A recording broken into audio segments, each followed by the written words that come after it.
Hi everyone, I am home in New Jersey. I'm actually here this week for business, and so it was good to be able to have a chance to tell my mom in person, even though I'm, all the way through the process. Um, you know, I've had some time for reflection, and again, yeah, I wasn't super excited after, to only get so many eggs, but like I said in my last video, seven is better than none. It really just takes one to be able to have a baby. Um, so the last part, I guess you'd say, of the egg freezing process is the doctors are always really concerned about when you get your next period. So we have this running joke, me and my mom, that for some reason every time I come home, I tend to get my period.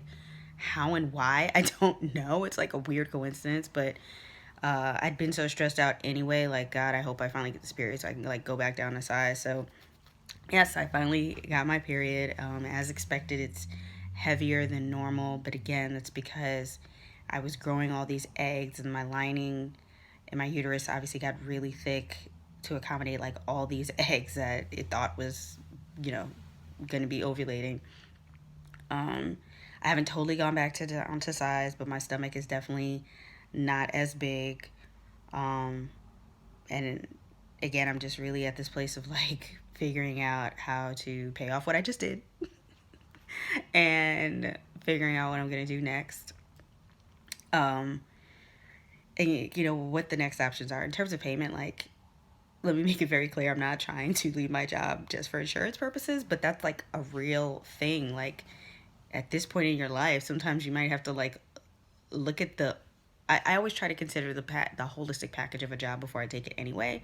But if I was to ever leave my job now, I would definitely drill in on the insurance benefits, and I wouldn't take something if it didn't have better insurance to cover IVF. I just absolutely will not. Um, Unless they're paying me so much more that I could pay out of pocket for the IVF process, but all of it is just too expensive, way too expensive to do without insurance coverage. And I'm single, I'm not in a relationship. I don't want to have someone to help me pay for this or whatever. So that's definitely a consideration going forward. And then, there's things that I think about when it comes to using a sperm donor versus, being with a partner and figuring it out. So while the egg freezing journey has definitely come to an end with me, literally getting my period is the end for me.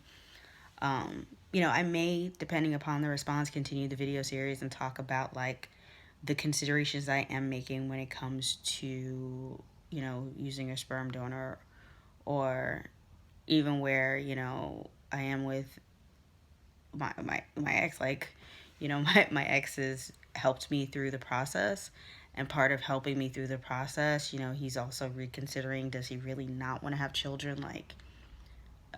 This is clearly so important to me, and he truly loves me. It's is it something that he can get over his fear to be able to have a kid, right?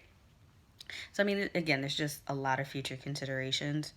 um but that's the life for me right now at 38, single, no kids, and trying to figure out how to have a family. um but yeah, so again, thanks to everybody who's been watching the videos. I didn't upload them that long ago, and some people have watched the entire series. So thank you. And again, I really just hope that my experience will help somebody else in their process. And if there's anything that I didn't touch on that you have questions about, totally feel free to reach out to me, because I definitely want to help others in this journey. Again, thanks, and I'll talk to you next time.